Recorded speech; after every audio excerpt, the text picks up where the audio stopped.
Bienvenue dans votre nouveau numéro de récap de l'actualité sur Niamey Info. À la une, ce jeudi 26 mars 2026, le Niger a célébré le premier anniversaire de la charte de la refondation à Niamey sous la présidence du Premier ministre Ali Mohamed Lamine Zen.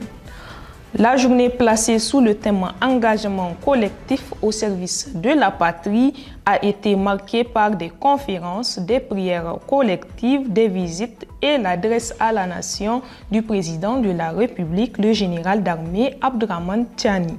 Adoptée après les assises nationales de février 2025, la charte encadre une transition de 60 mois modulable et institue un exécutif fort avec pour objectif la souveraineté, la sécurité, la bonne gouvernance et le développement économique. Le Conseil consultatif de la refondation dirigé par Mahmoudou Harouna Djingare joue un rôle central en guidant les réformes et en mobilisant les citoyens pour construire un Niger stable, souverain et respecté tout en renforçant la coopération régionale entre le Mali et le Burkina Faso.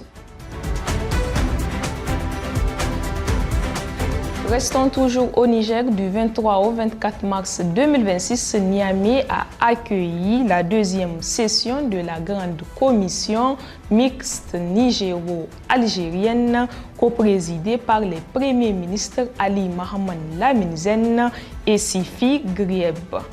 Cette rencontre fait suite à la visite du président nigérien Abdraman Tiani en Algérie en février et vise à transformer les engagements politiques en projets concrets pour la population. Les deux pays ont réaffirmé leurs liens historiques et leur volonté de renforcer la sécurité, la lutte contre le terrorisme et le développement économique. Des projets structurants ont été discutés, notamment la route transsaharienne, le gazoduc, la fibre optique transfrontalière et des initiatives dans l'énergie, l'agriculture, la santé et la formation professionnelle. La troisième session de la commission est prévue en 2027 en Algérie, confirmant la dynamique renouvelée de ce partenariat stratégique. Cap enfin aux États-Unis où le lundi 23 mars 2026, le président américain Donald Trump a repoussé de 5 jours l'ultimatum lancé à l'Iran pour la réouverture du détroit d'Ormuz, passage stratégique pour une grande partie du pétrole mondial.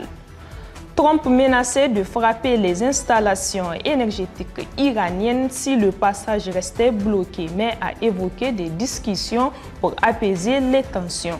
Les autorités iraniennes ont cependant démenti toute négociation. Ce conflit impliquant les États-Unis, l'Israël et l'Iran depuis fin février a déjà provoqué des frappes et des ripostes alimentant l'inquiétude sur les marchés pétroliers mondiaux. C'est ainsi que s'achève ce récap de l'actualité. Merci de nous avoir suivis. N'oubliez pas, vous pouvez retrouver tous les détails de ces informations sur notre site niameyinfo.com. Vous pouvez également nous suivre sur nos pages Facebook, TikTok, Instagram, X ou encore sur nos chaînes WhatsApp et YouTube. D'ici là, portez-vous bien et à la semaine prochaine pour un nouveau récap.